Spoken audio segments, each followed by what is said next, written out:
transfer the case to another person. And Atacha says what? Look, these people, sometimes they think that we have short memory. No. For the sake of peace and others, there are things that have happened. We say, no, let things go. But with the greatest respect, we are not amateurs. We know our history. The audio recording is still there with Atacha on live tape. Basically saying that there has been what do you call it? S-party communication with the Chief Justice there.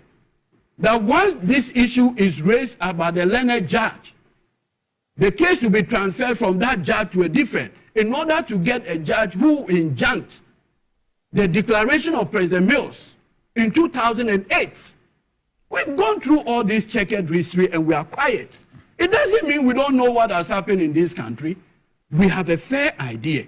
And so I will plead with my friends on the other side that just as they kept quiet and allowed President Nana Addo Dankwa Akufo-Addo to exercise his powers under the Constitution, Article 146, in the removal of Madam Charlotte Osei, they should exercise patience.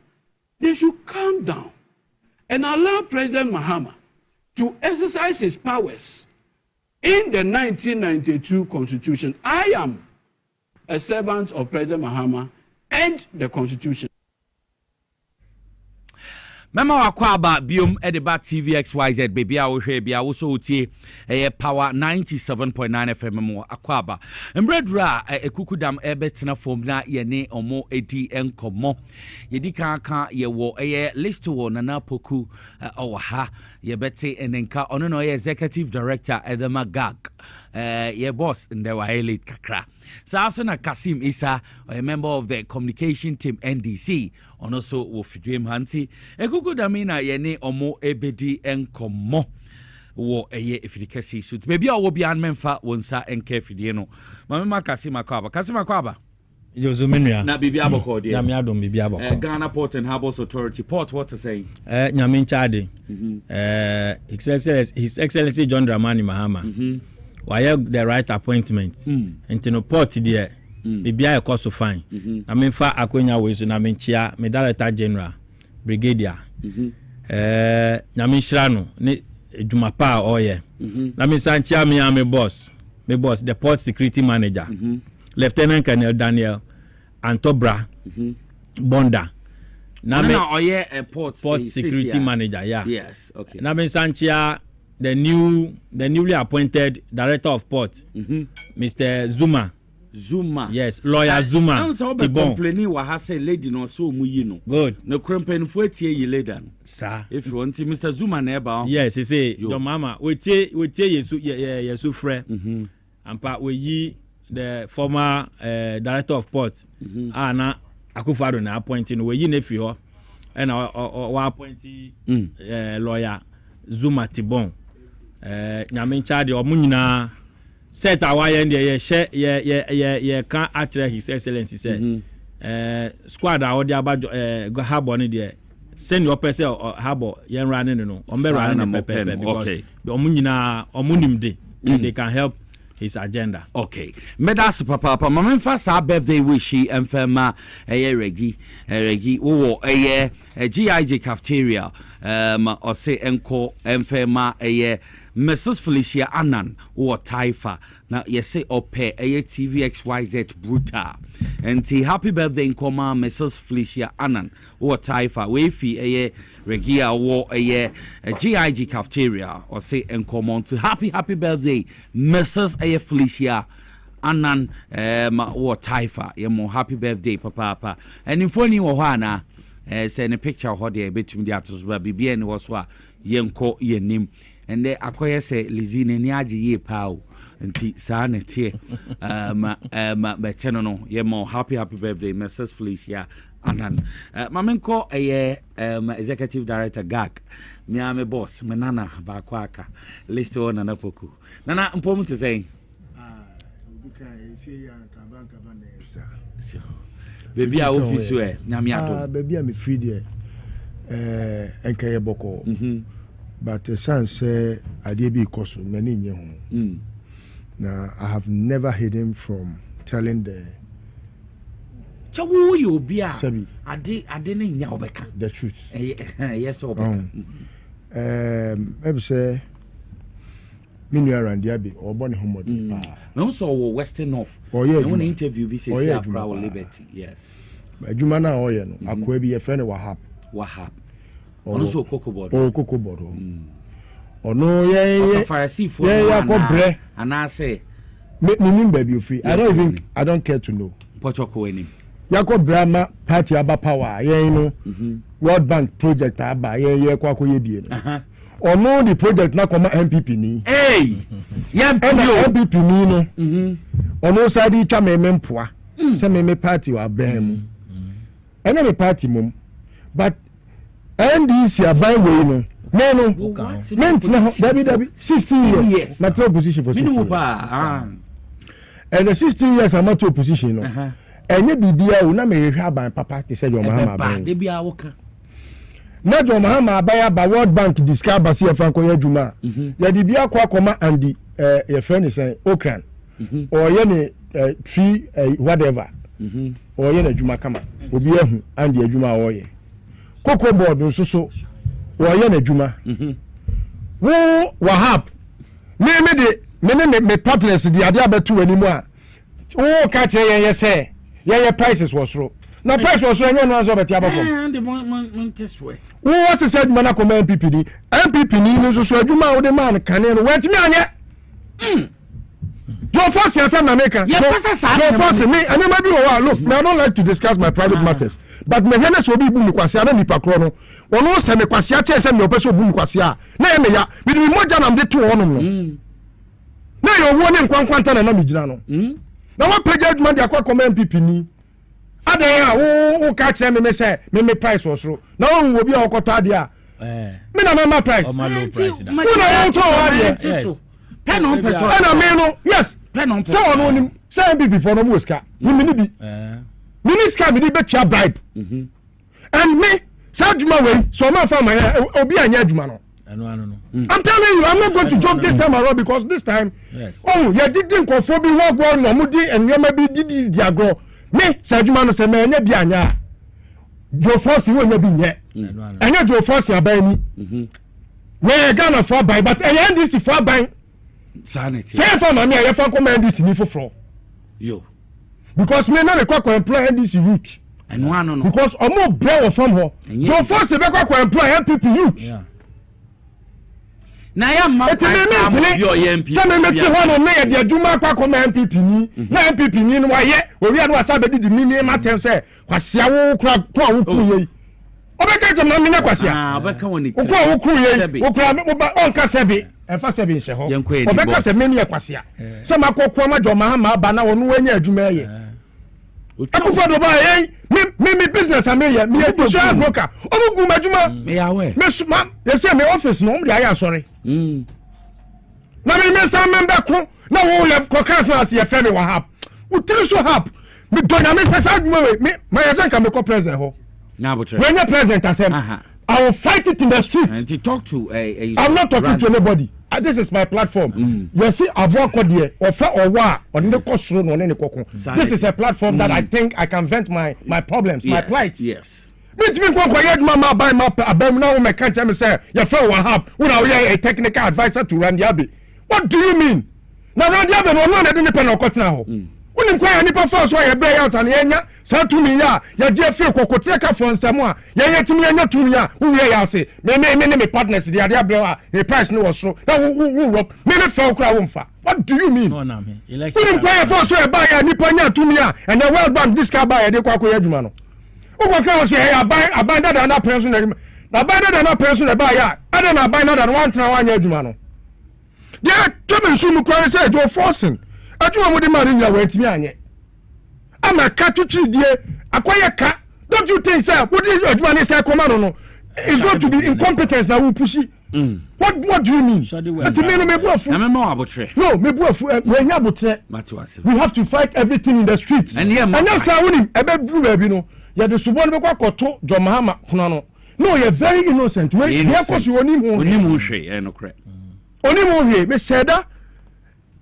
Persuade ma penifo frɛ omo Randy na mu mi ankasa me frɛ Randy he told me say he had come and met the process ongoing it me frɛ wa hap me frɛ na won fa who the hell is he who anya say me kwa kɔbɔ kro no adwuma na aba na da ho MPP no enipa kyɛ me adwuma wo de ma no wantimi anye ama wo ankasa kokɔ bod mo amakoye internal audit na mo ye no e kyɛ sɛ wantimi anye ti dem bio na wo mi ma ba the way me bring moja ni madwuma enti na me from madwuma ni agro e na me madwuma ntimi so broni atatu wa beji ka wo timi me say me ni madwuma ntimi so broni me mpacho say ye madwuma otima say e na me ye madwuma e na me ma ye friend say me sika kakra aka me botom ohani wa ya jeji ntobo na ye de akoye bidding na me first 100,000 na me mama me 2 lots per na me pe ade na ye 9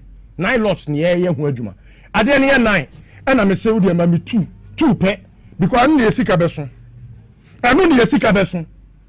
ana me baaye maji me fel so ye adwuma wo wie ya wo say Joe Forcing na Joe Forcing no onu MPP for sika wanya no wo de bia brand this is for campaign na ti se wo gine kwa bodam wo hu say sika na list wo kwaje no grassroots for no de kwa akoma mo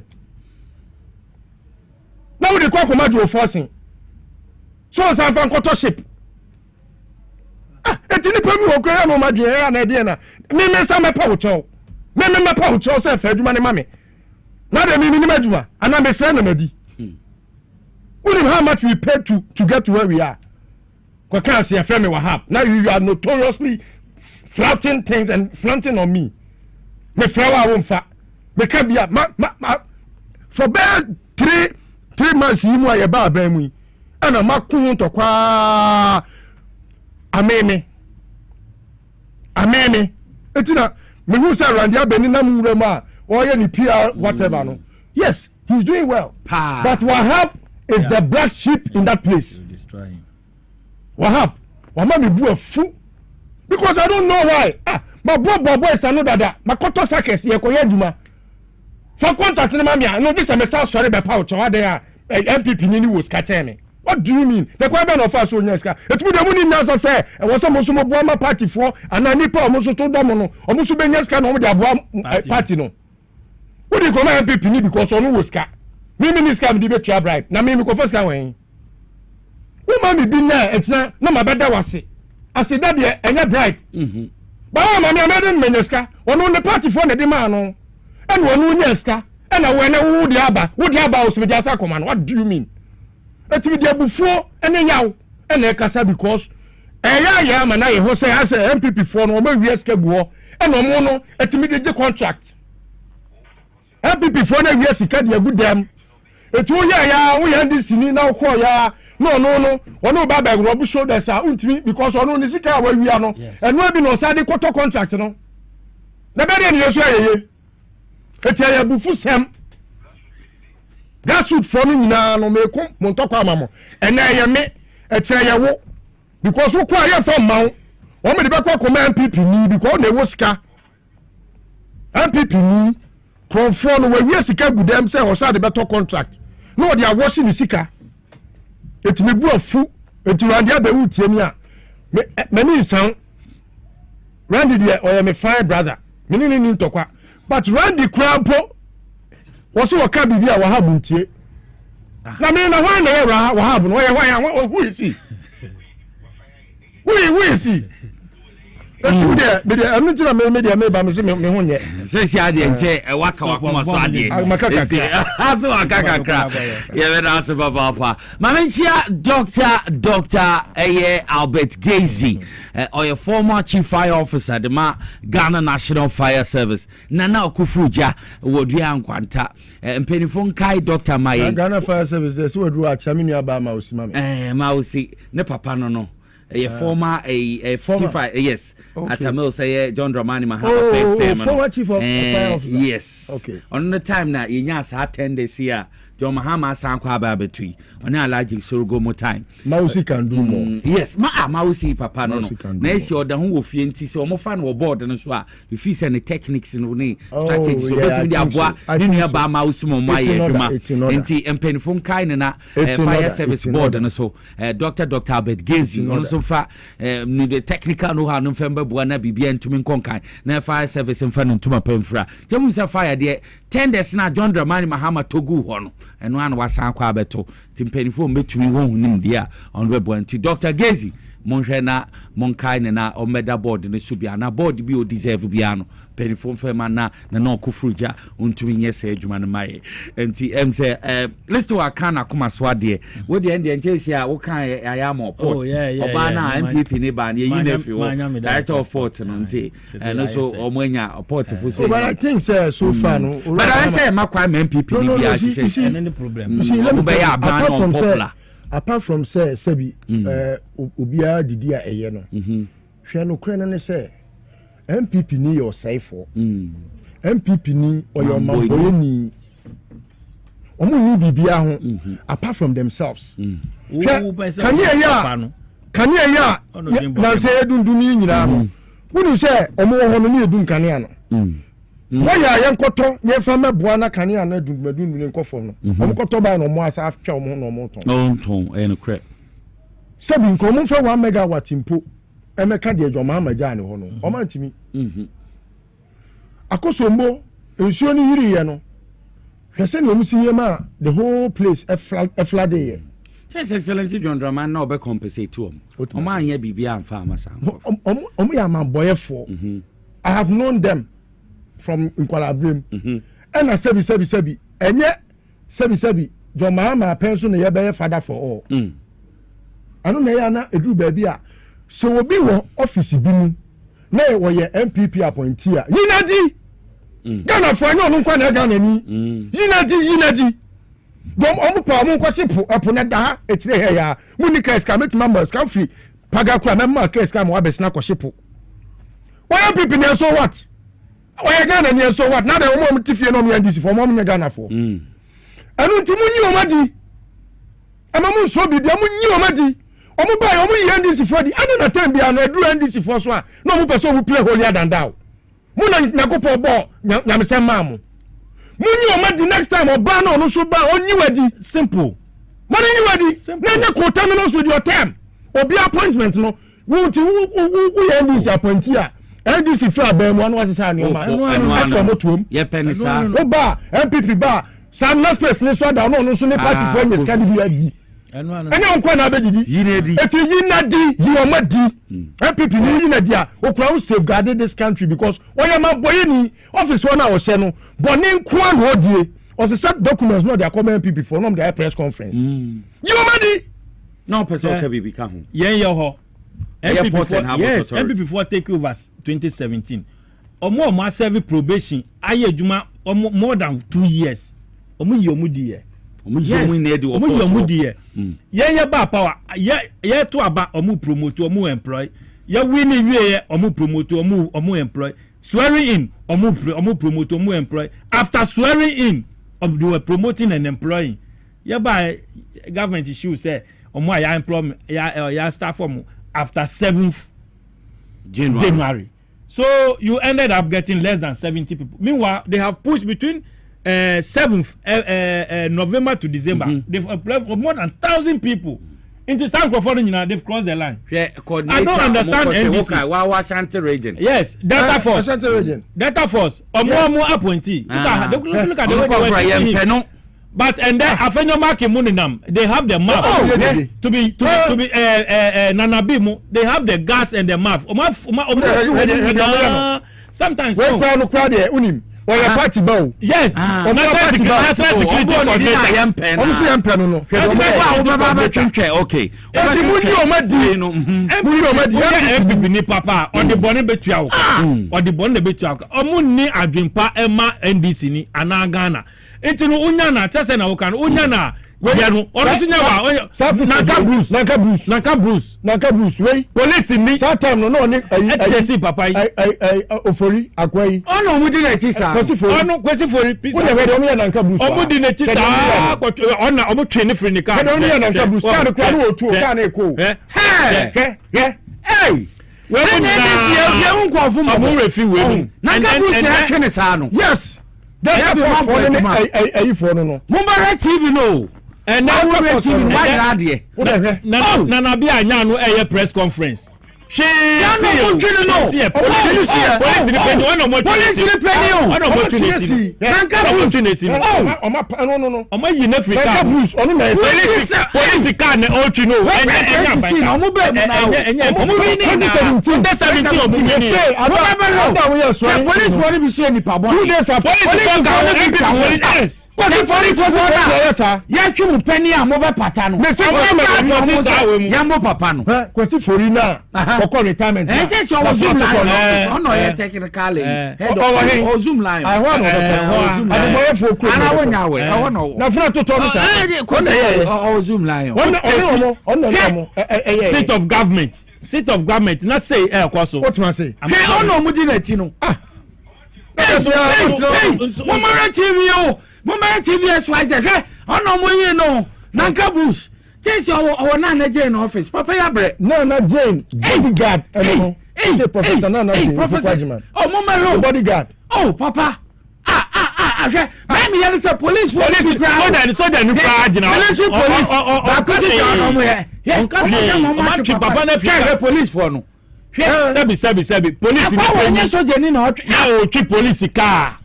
Who civilian who timi eba seat of president. Eba seat of president. Sure. Where you try ABC mama wa you want people look at the way omo ye dede wow sankrofo we there oyo mo papa wa television we won TV XYZ why you there hey listen to it's very painful MPP ni bi o we okonifie o sene dem no masa akotoa no ho MPP ni bia your friend is mayor wo re amuto ka no mayor wo ra na ni fie o so ko ra ni fie ho no mayor amuto ni ka abanglo mo de ma no so wa no msa akotoa ya me brother Michael ni papo mayor wo MPP ni bi o bi e be pam no mo de toyinka na be so no me di wachi ba ya mayor yes ye wo bi amobo afenya ami wo mu ka ho hwe lawyers no mo judges no they are quiet on this chale me salutu mo sa o kabios eh enioma na we so wan na sesum no enioma omo de ye NDC for no se NDC for ye omo dwen se omo de bi be ye MPP for me ra who na MPP for community mi pio Facebook live and operative community pia bonten da hwe de omo de ye John Mahama president asebio ya to aba wadi ncho wati ase by force on two. Even at the time John Mahama etiase no he could have said no because no more temper with the system of the system and mama na babonti abeka mistake but say yeshe mi kofie monne sebi not any ordinary person no less a person crop ya yefia sante kotoko hini mbodi amamu so no na kosi nkonya mo se ba bia wote no mo be na tena ho mo ba ya osafo ma afo se say da no kwatin oti ho sit down me se wono na eti ho state house or so film na NDC baya omo koye bibi kakra bia boys na chese bi where power lines ki to bia ena obi aso na no na we na ena NDC for the omo ye ne nye some performance MPP for the na omo ye no mo ahu nyachum ena adokro Ghana for nyachum Cause MPP ni di oya aboa NDC ni di oya aboa MPP ni ye nipa the Mahama de sebi predia in the production team why them say Kevin the Mahama de me problem what was say enya plan me say case su bia wo a woni say MPP ni bi office no fani di bra me am de be kwa koma John Mahama ya nyi na dia pamri free office no we omadi Ubagapo a Munyomadi abayo bi hwe oko omo man na staff ni bi obi am staff ye man appointment as chief executive officer e was central region or they live without pay and oko di MC wo honum for 2 years omo lusu ye pe wa South Ghana Bagapo say he's a staff, she's a staff o se honum na mo nyi no o se honum director of port house nyi na ma bebre wo honum a sometimes no ya say NDC appointees say some of them it's like they were not part of the struggle because if you are part of the struggle to say wo to say me to say other people there is no way member MPP need briefing space in my office, no way. Why? Because masters that we equally have thousands of NDC people and more masters. Why not? Yes. What do we know that we don't have? What in fact what also can we say idea about NDC form ama NDC behave more holier than the Pope and more Catholic than the Pope and holier than that no because say me can be I have never run away from the history. Me my boy NDC for echi papa because of Rollins. Rollins soon ne ban. Enti me ade ani e friend NDC na makanta. Na then time I then so no me uti je mo for FM yes then so me Rollins oye papa che Akufo-Addo. Because Rollins cried the any there. Na ye soldier aban. Oh yes. Eti ebetimi aka say ya abagini bre. Soldier so you do before come. Oh yes, any there. Obey my command. Yes. Do as I say. Sana soldier aban tie. Sana tie. Eti soldier aban there. Eba bia eye notorious. Nemom Akufo-Addo democracy mu. Democracy mu o. Hwe nyoma Akufo-Addo aye no democracy mu. Awu MPP ni e na una be che democracy. Hey. Eti mu no Akufo-Addo word na wani afra mo so asi. Eti no ye bo machi NDC ya bo machi ama se no emema nyina wa NDC mo da ne ma. It does not mean say we should take their leniency to be their weakness. What do I say? Sebi imprevious. Na den na okoto didi na onwam de na no to crazy. Na okoto de ne bodwe na nyanya nkyere de onko aden ayewene nam. Dabi they are equally human. It who say we be lose election na we packing kofu akogu offices ni mu no. Na we kwa akosi sankofu akogu honum no. Aden no de wa ba won kofa ne kofu akogu honum. E komende ne krofo. Wo betina abamu efie nwotwe. Who say we be lose no. E na wo say asese wo fa kofu adwuma because of election. Wo person kofu no enkoto abama. Na aden no de ono soso pam won kofu na ade omo ba no kofa ne kofu because of election. Sanity. NDC should set up. Now, among ma for who say yeah. What is wrong with that? And our party for no money Ghana for. For more juma. Pamomo hono am people for. Among kono koya juma mo ba mu a. No party no ba no ma ba. No my party for no so enjoy. No mu who say mo so ma ba mu. He me na pok me NDC no papa kra ma mo ma juma me mpe.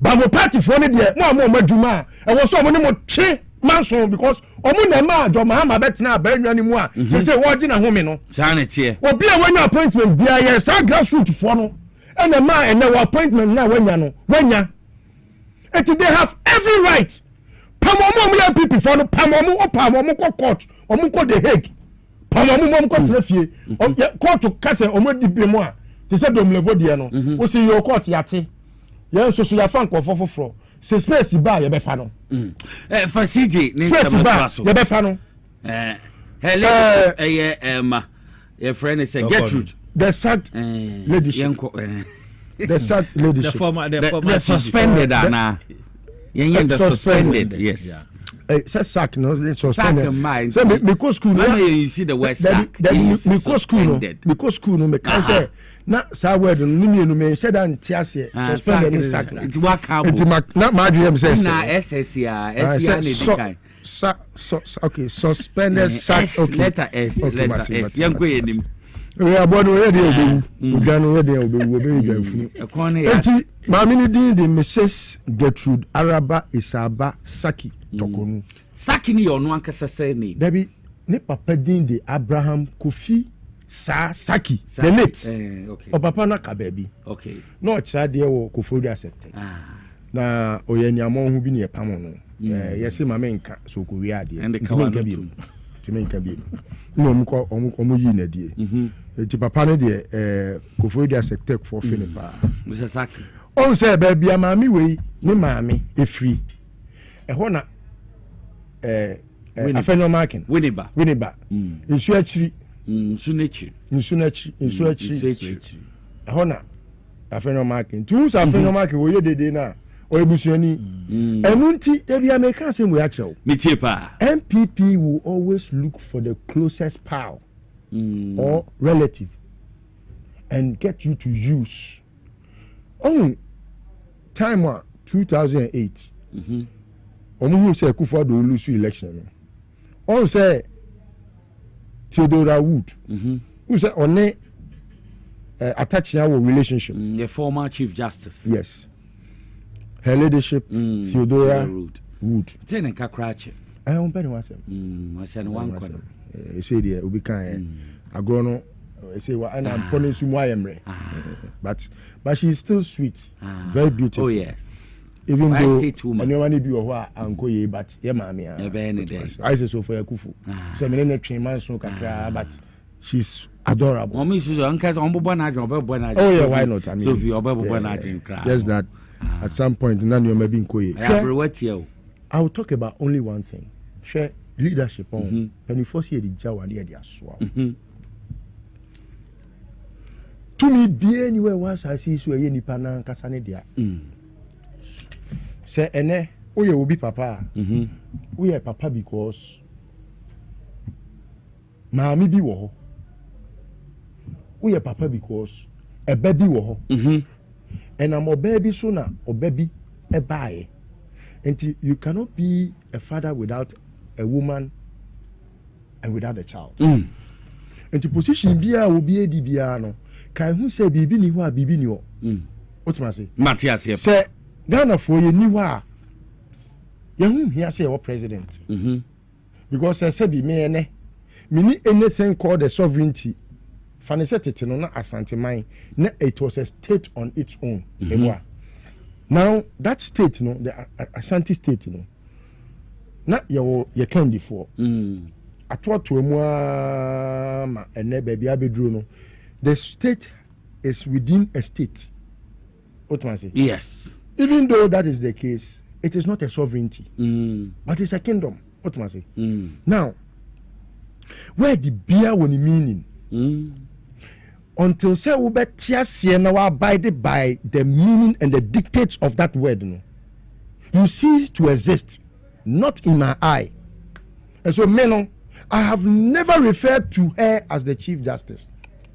She doesn't believe in justice. Justice like they always use the legal balance, you know.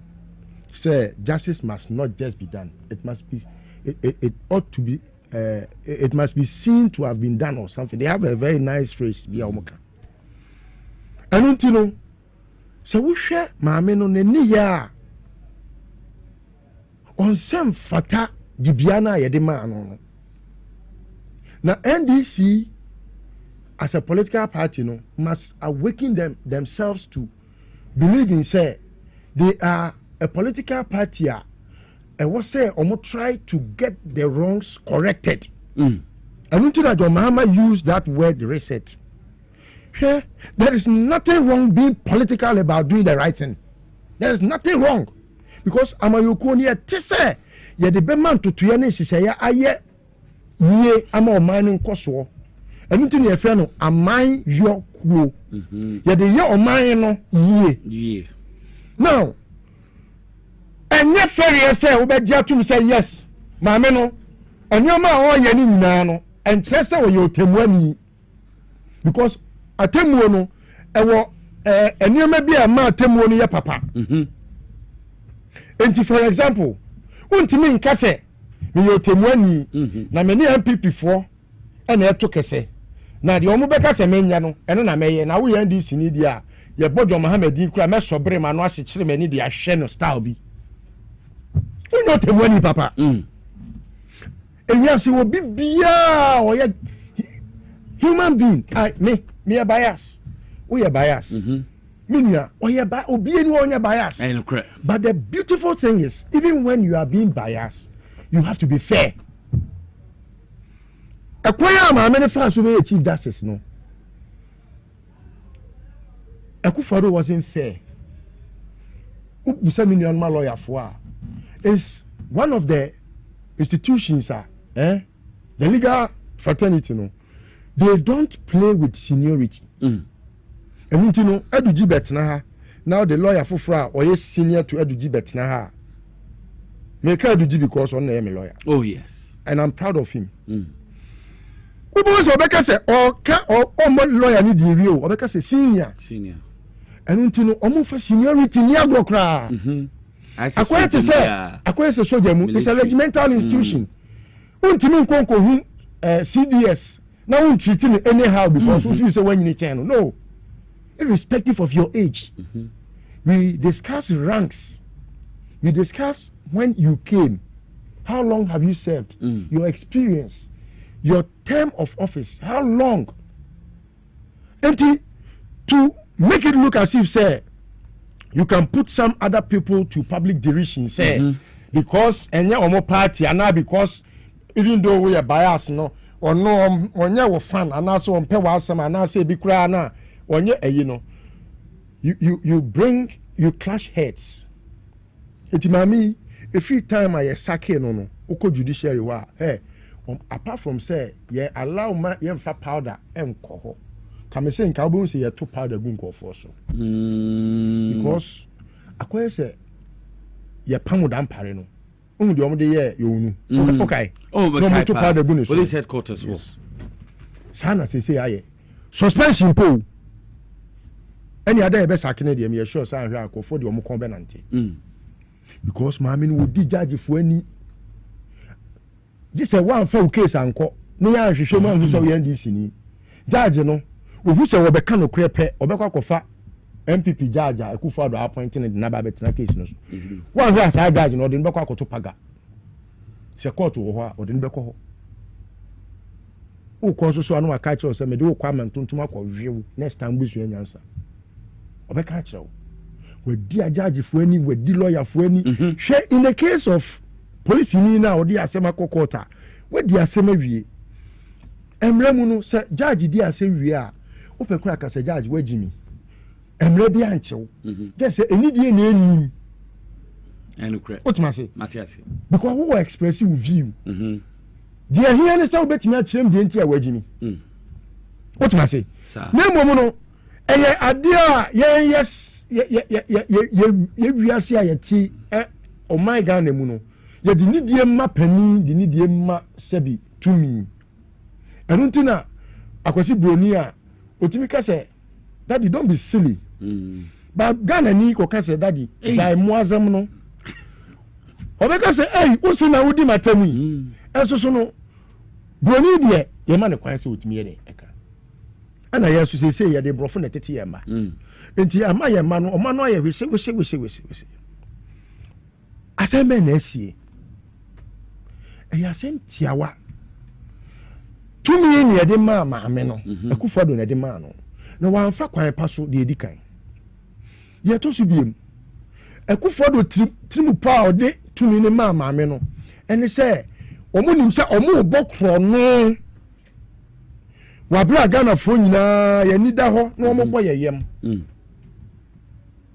ena de me fa ja de me fa na de kro no kese ba o shase wi a party ska e wo fie ansa na o de tumi ena omo ba ye na o ma wi a o man ni sam na kodu ba bia tese sika Akufo-Addo si wa gi na obusia mu no John Mahama na ban the whole 4 years o ba ye no o gi 54 billion enu na atimi hu terminal 3 utimi hu friend say interchange ahodo circle Dubai kaswa cheap compounds hospitals tese o siya ko sibi wa ferry hospital kekejetia market enyoma wo ye Sewia hospital kumawu na Cape Coast Kotokraba market na 54 billion no je Ghana cedi so Akufo-Addo atimi age 710 nothing to show what did John Mahama de na kabo mu a waje maako 11 John Mahama si ko je ya na maako 11 ya wade bi abroni fe no fiscal decentralization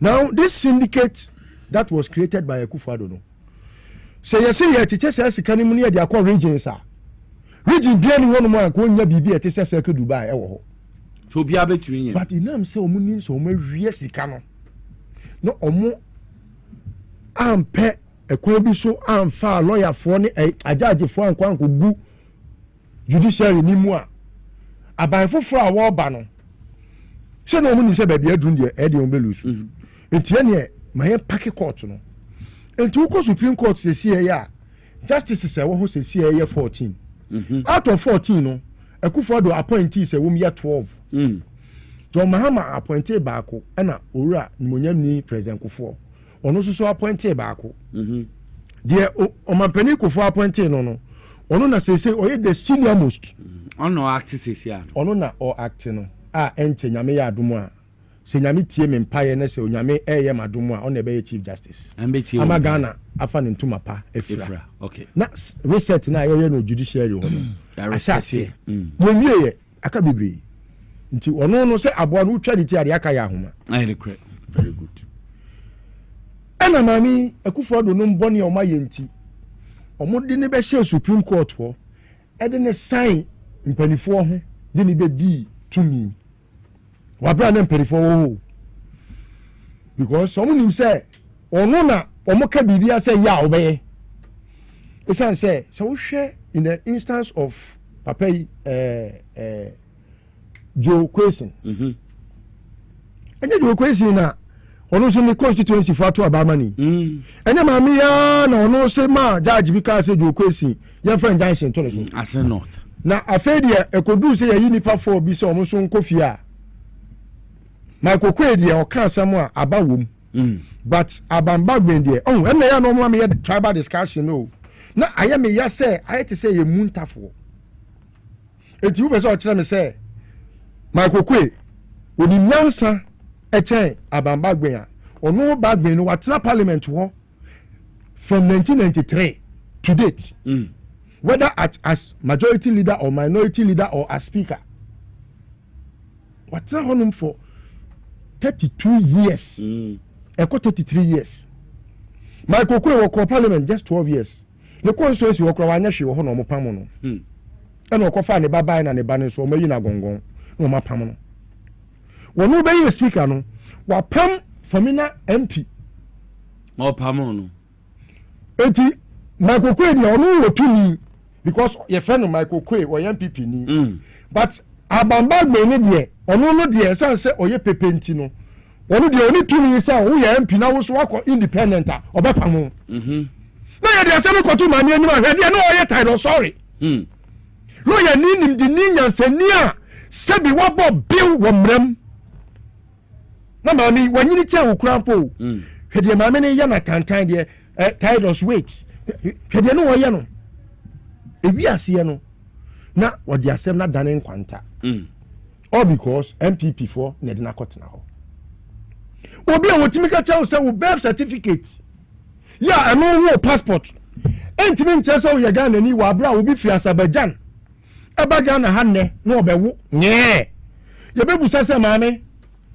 obai a wa wuni edi be na odi be ma no ebi a wo se fe no Ismail ni wa chro na wo fi he ni atro Azerbaijan ukunu oyedi ani osi me ba Ghana no na mbenya mpena na ebi a mene ne wo ye na ompena no oye Ghana ni ana ye fe ni sen osi ye fe no Nico because wo dey up Azerbaijan for pa yenkwe ni what ma say na fe no ya tro paper ne so no ho na wo behu se maami ye o fe Azerbaijan ba ye ya oba wo ye ebi a woni ni kunu ana ne boyfriend na omo wo ye no ne boyfriend ye Ghana ni no so ye enya sa sanity enti se mremu no se ne boyfriend ye Ghana ni ne se betima ba se ye ne ba ni betima Ghana ni no nya Ghana ni enya sa paper na no de be kwa kwa passport sanity na maami ye timi agina camera anim obi a otimi etoto ni nyansa ni nim de all because of political party no one sem fata se wo so kotena sa akonya na ye friend chief justice akonya no enu ti na me ni ani ye bo a ye ni anhia da because sabi adamudie wo biaje but sa wudi me obvious na yet me be was send two bedrooms so I 5 million dollars. No one to me ma assembly ni on na ho. Say ene e no kure say no kure me so me your friend say a free for won twan troda. No you free for nim trotwa. O te say me a o kana adwene pepe. Ene ekufo do be ya mampani. Aba wo nya ye ntimi ankire. Te say judiciary no mu dia ye te say kokofu bobo. Ye ne de wa banti ye de pemayen. Judge nya adwuma saa. Say do mama buy no so akwa appoint chief justice bi. No say hey MPP for ne buy wo de menti o ma no asem kra for mu kotumu a. They said ye de Gregory afoko akotum ni ama ni bail. Na ekufo do say hey odame 5940 ko na koka ti o mo say me say yama ni bail so ye nja no na odame ko ya ono si afoko pola afoko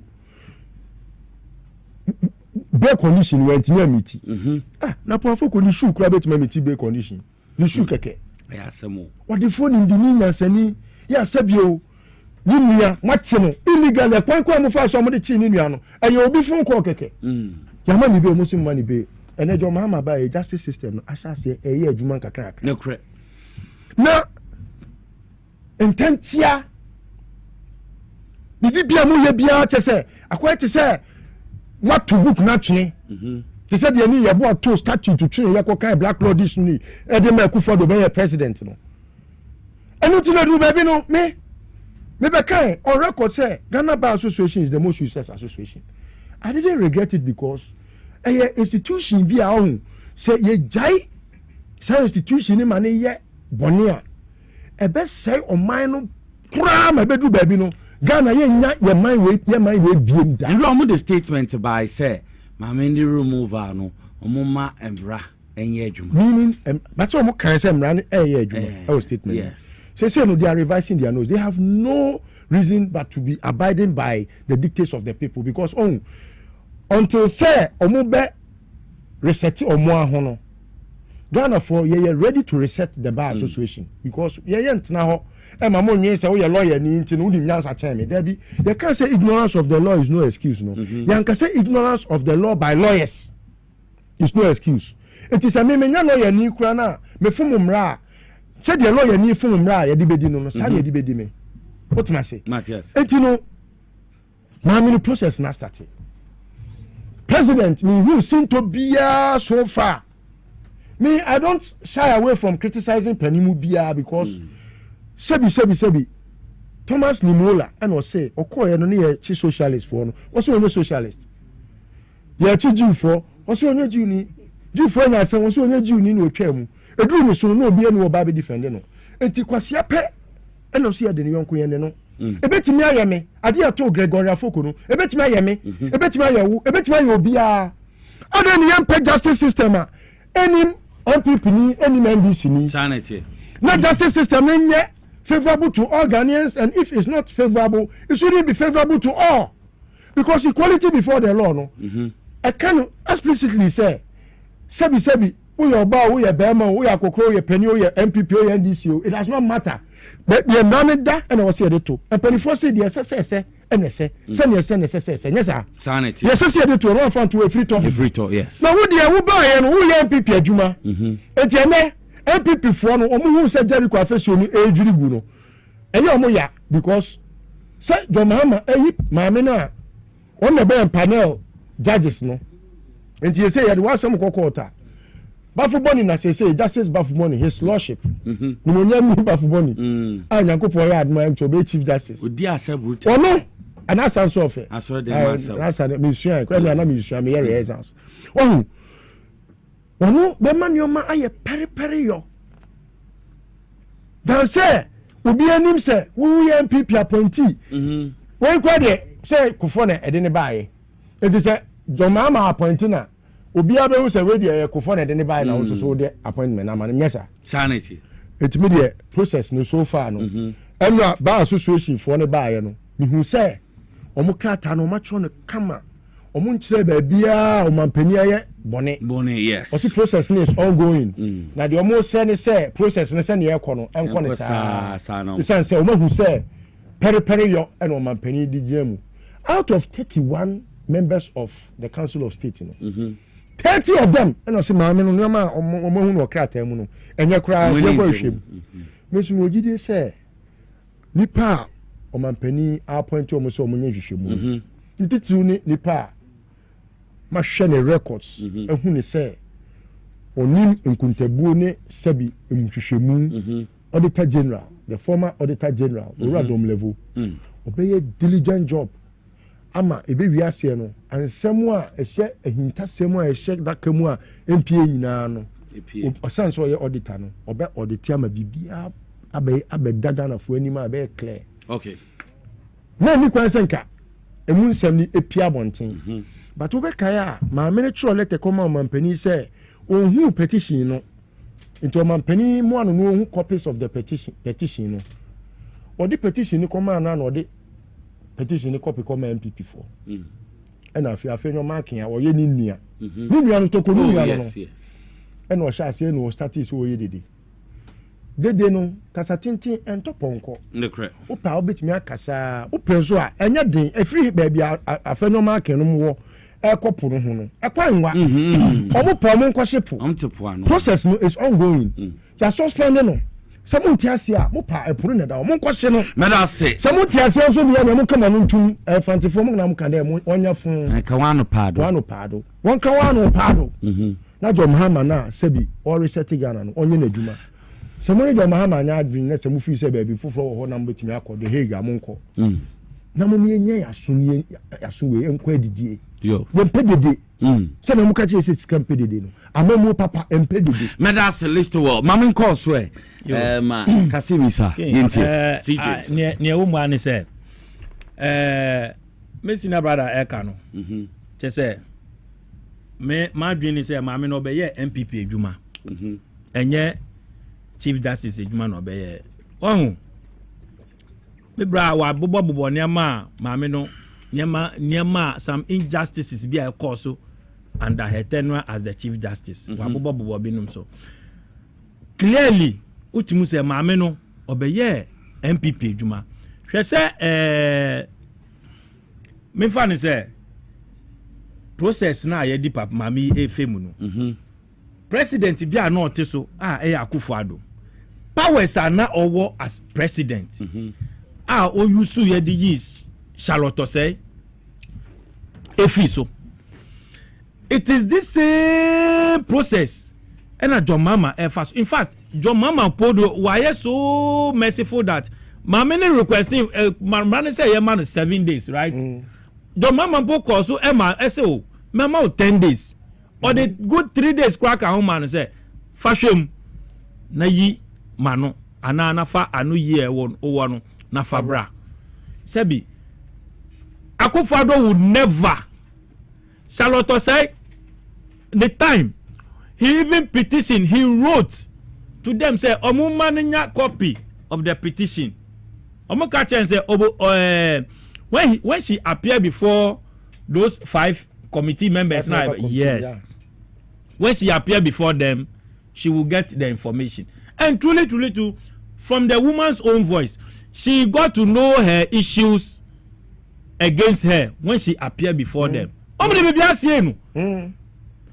this man has been so merciful that John Mama sometimes MP before take advantage of your kindness because this man was so merciful so also no problem but Masama instead of 7 days mama 10 days then them now sample and then me tell Nanabi you see MP before your margin say omu say Mr. Nabrakan MP before your say they are better Ghanaians than any other person. Ade on obetime use power e di aye no. Wo nya sa power na. Wo ya o se kei. Obeka say and a rule of law and a day say the word of use to say your mama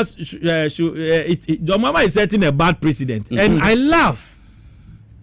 Bad president in any day. And Ghana Bar Association are confirming this man has not flouted any law. Lawyers, none of them is even mentioning one single law I don't remember breaching in this process. I'm sorry, apostles of the law. But they are just talking. They are just talking. But ultimately, John Mama breaching this law. John Mama, no anopa we make I say asefo asan court say or no injuncti the council of state from going ahead no or say committee no from going ahead with the whole process. And you see okay the reliefs now, oh you just laugh. He has not even mentioned one single law. Say or the another evidence as I can say John Mama in opposition and NDC in opposition were saying when they assume power they are going to take the woman off and all those things. Intino and the fresh evidence or they are about to back his claim say injunctive. Can you imagine? Can you imagine people who claim they are population claim they are crimes of law? Sometimes we press conference say demonstration against the removal the entire process and the removal of CJ. You see, I am throwing this challenge to the NDC youth organizer Pablo. Yes, you have an appointed, but you are still our national youth organizer. And I'm telling Honorable Broja Jemfi and other youth and your good self, sure, this is the first time I say counter demonstration. Oh, we have to. We have to. Look, MPP is no. You see, Nanabi EPC of Philly said they are. I mean how? Fabra. Dentia yemu bi no. Yentimi anyone ya adwene say. Asema wo kan no. Enye se abababo ni abababo wo pa yasa wo but ye no se ni nyame aye yadom ye ntimi ni preko nworo ena tumu so right sebi ye hu nyansa se ye dware na boda mini ebe ye ntoma ye mfa sebi ebufuo empie ema ye hu adeja meda bonten tumi na e dia majo mahama no enkofo we mu no mpese o mo divert your attention. You have a nation to govern. Obianye na djuma omo betra bonten 100 days 100 years mo mo tra bonten but dem ni ntuma men ni na ti eya mo somebody like Nana B mo kanema we o bo sami Jemfi asum ewo TV studios. You did a lot of things because you had a chief justice behind you. You see, so omo ya ma de no say no afro bia but you see chief justice no odi gari bottom ma. We are telling her in the face. Obeko. In fact, yes, there are another three petitions. Two now, but my 5. Good against you. Oh, Nyama Wayan Dosu. You see, so say I'm Obitro Bibi and I believe and some of the moment to centimeter. Obi can be and I believe it's Nana Akufo-Addo misled the woman and a man Obama year in your pay. Nana Akufo-Addo painted the picture to this woman say there is no way John Mama can be president again into tiaso the petition in another time na the court. Yes, okay, say there is no way John Mama will be president again into tiaso. Say na dwe ni so. Ya de ko man na do no wanya ho hwe. Into no so ya so the program bia omukoya. The program bia omukoya John Mama. She o tan papa no physically as a papa no adina. Papa no in fact papa no kan na or acknowledge Nkrofodi and Obonidi. If you look at the way I'm here in John Mama Ebonidi. I mean it's everybody saw it said no. And then do you have anything personal with the man? Say MPP for. Say me say MPP are there she was not taking bribe. She was not taking bribe. She was feeling say she's part of the MPP. So no wonder say Ebinumeka says or BAV say a woman organizer of the MPP. Enti mama no on wakasa na yi no ho Nana Akufo-Addo fooled her and she followed it and she believed it and Nyankopon ashemi omo Nyankopon asama John Mama be the president say nyama wo yeti ani nyina no now he is the person to determine your fate process no so oyo bit say Nana Addo because nyama wo de ye John Mama no anka Nana Addo time and MPP and chief justice be the na anka barisa onya 2 months kra wo but at least His Excellency John Dramani Mahama or believe he say natural justice should take place or mount the fairness that you deserve. Na process no cost. And those time last in fact, me sure say these 5 committee members. Investigation, you know, say, oh, Onyeshia, John Mama will never temper any document. He will never say anything. Because then Oji ready. And he will never temper with it. Obama just say, so go back and do your work. But say committee no so the report. Bana say, Mame, why you born so SSL court trefia. You just go home peacefully and then mama Charlotte say sebi ekwatene fie. Ma so onya hwe. She is there. Odidi onya baby da. No cry fe. Ente bia for you know so kwatene fie a. Afi na so benya peace of mind. O peace of mind ama ho afe. Ente maame nyabotre kra na me ka che MPP fo nyina se. Munya botre ti say me lawyer do tamakure card. Munya botre kra agro no kra yen sha ase o. Oh, afi na ye sise ye to foundation na mu dem ye dede. Munya botre twi nkoso after mame we ekowia afi na agro no be sha ase. Enti mu dem munya botre was sebi mu na mo se muji emradi. Mu na mo se mu believe in the rule of law. Enti say anka minimum kra say ye bibi na say the famra kwan so a I should be applauding it. I shouldn't be doing some of these things. Now, Mra also also demonstrate. Ya trigger Mra process now. So I didn't cause also uko yese. Now, yeah train because under NDC demonstration kra mo buoyant say nkwala. Mo Delta forces no invisible forces na mo di o ma share police mo national security mo. You let them abuse us all the time. But we know say IGP Yohonu, he will make sure say you people do the right thing. More than the right thing, so they also make sure the law works because sebi Ghana no enye mudia and a demonstration it is your right, all right. But Ghana is not your it's not only for MPP people. Inti munya butre na process no exhausted. Se papa ekobani se mamina we di for we di bim so we di bim. Na munja sa na emo ye no nye ekoso nyina no the omo so omo ye impenyifo okromu ha, they know what happened the last time. And they know what is happening. Inti asama ekoso mi obi ti say okujeto no no wan sa old man okujeto sa papa no mi he is still doing this MPPT up to or the law no cry to change. Yes, or the law no cry to change and all yeah sometimes what say now obi so say papa we think dem cry the hano. Some of them to advise the MPP at the moment MPP is in opposition. Advice abuba mom from behind no and ababu omo ama omo achichiri party no. But when you still give them advice to say they are still in power and now they still have some power to do something no go omo party no. So people like lawyer Okujeto and the rest, they should be Frank Davis. They should be advising the people.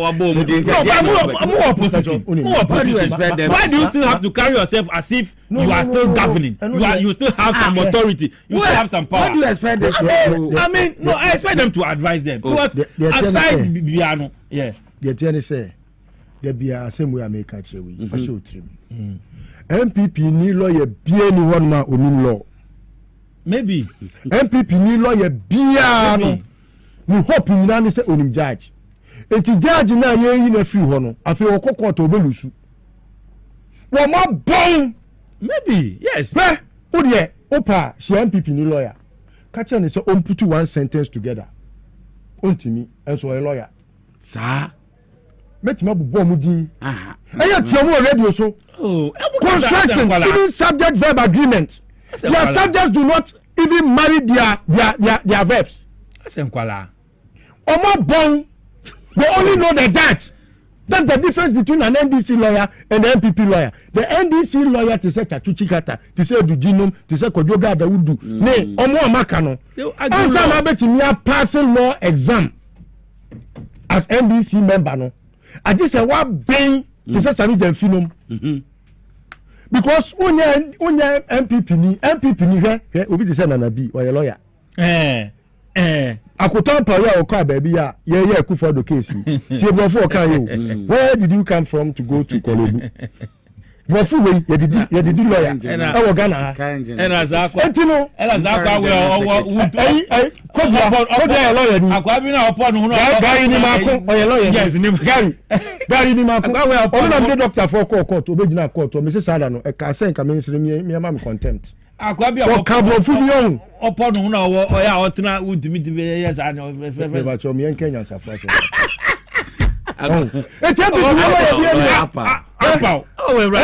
lawyer be onim law. They know the judge because they know how to pay bribe. Opa kwhwe anas expose no. Na hwe a lawyer for ben na no mu di asemu a nam so ma judge koje bayire. Ekwaje koto. Ekwaje aponchi ji odan me. Kontomre nyina mo. Kontomre judge akwaje kontomre ko ma judgment. Ubehu chamber kro say Akufo-Addo chambers for na na yes anu man. Omunim law.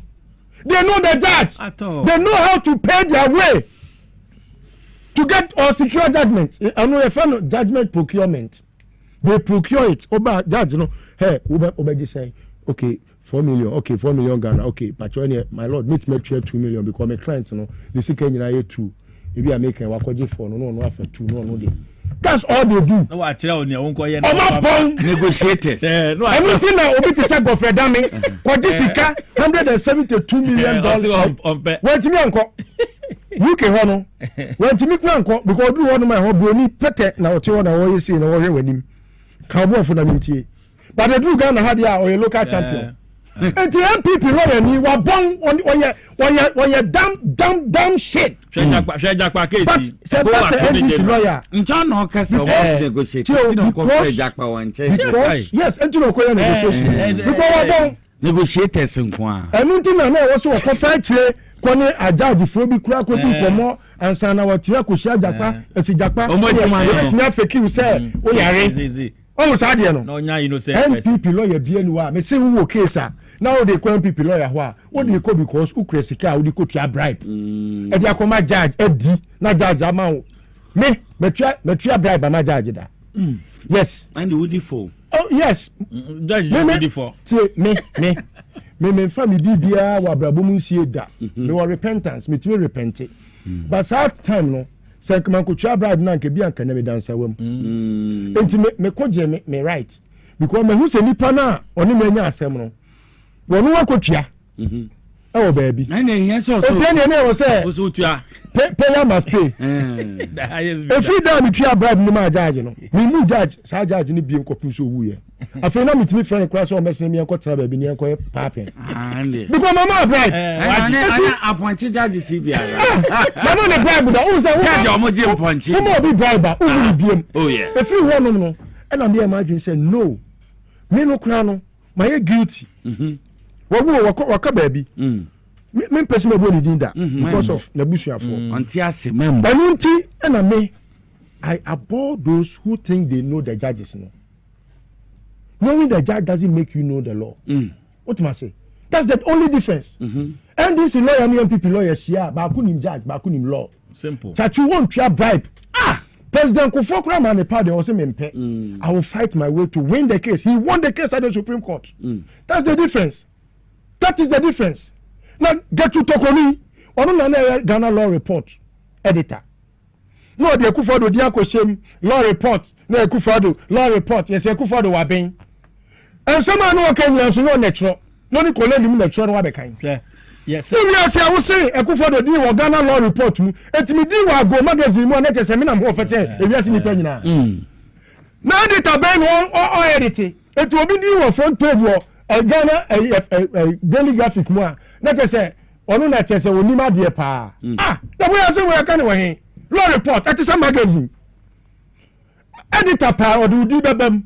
Opa kotua obetimi di udi abem beboa enti we na chese Akufo-Addo aben wa bin obeya mapani we wa bin no hwe lawyer mini lawyer mini lawyer ne bi di nkomo ani ene me say we okuje to lawyer okuje to yes MPP lawyer say o ma be pa ba kunye wo de ye tie na no ne bro me say asefim mini lawyer ne bi di nkomo last week o ka tell me say last 2 years Ghana Bar Conference o sin sema toko no be kika ye no she was virtually doing politics.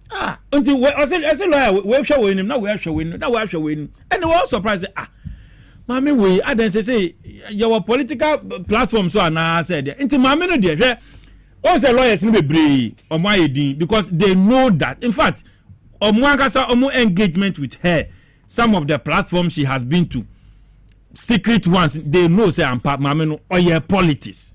The woman was purely MPP. They believe, say yes, the woman must go. Okay. So one quite because they are also thinking about the future of the Ghana Bar Association, and then the legal system itself. And baby, who did the fano? Obi say why? I don't think if you have conscience, you will want it to. Okay, happen. First, you 2 minutes. My name is Obeka Bibi on any matter. Matter be a better or console, but Tamale will become one for one. Tamale Teaching Hospital, but wouldn't be no Tamale Teaching Hospital. Other matters will my 2 minutes. I'll do that in a minute and then come to my own substantive way. Who say Tamale Teaching Hospital? Maybe the doctor phone you now work on a hanging court to that because Omoko strike and my menu bar a free menka busia yawo enunti na mede o mo court na judge no sada no na otie me gari ni ma ko say me ma ye me hu busy body bi na me nam Ghana ha me ni hweye and a lawyer a doctor's cock strike am me fa me ho ben and na me pump sense into his coconut say every human being is a potential patient including the judge sitting in the chair. Ubetimi ayare and I'm a page at the front page of the Daily Graphic. Now a report to say a striking doctor had attended on the 37 military hospital. Who doctor who could strike? Who could you do an Mariama count? Who did make a 37 military hospital? Adaya oyare. Oh, you said Wanyadi. I was saying could Jamu who said you at here. Well, condition of service, fine. Obi anyone who works on a country that. Oh yes. But we be near any a banker. Certain when you send us Sir John, me offer Sir John, and I only omoko tina si wa Afrikiku. Me to match you. Sometimes you send a MPP did me tika. And I omoko strike. Me ko kan ya sire bo se me nko winura. Yari am nko winura. We want to see a doctor. Doctor. Human life is more important than anything.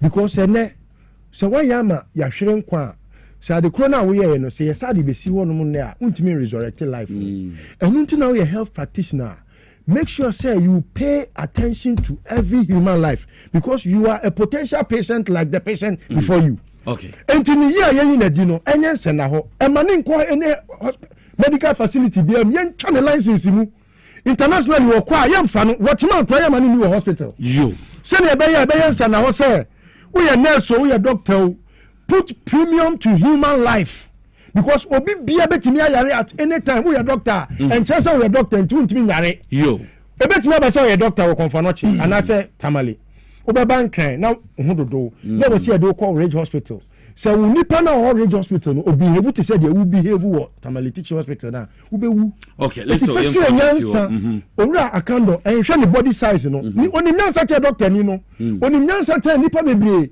hwe nindia ekura no ne de ntia o mampani di tumi kakra kasa ahye ne nsa so waba wo hospital na osisi ntobi aba hwe nanim kanokura che no ebi anu kra ye ni tools e dey adwuma ene ne nkoko na dina bedwam na di minister atem na wo hwe wo a wo ni nansa mera say list wo okay say TTH asem no on say Tamale ho de me fi so me minim ho pa wo Ghana for sometimes obi ye money amuma ye kan no kwenche ni pan obi ye papa nso amuma ye kan no kwenche ni pan yes sure every life matters intinu say obi Dr. Netimi abie na no aka che health minister say because of machine we onu report you because of machine we ni ebinu ewu na minister no ko ama yen timamufo na I hear some people saying that abroche they respect the patient even more than anybody. Okay. Why not?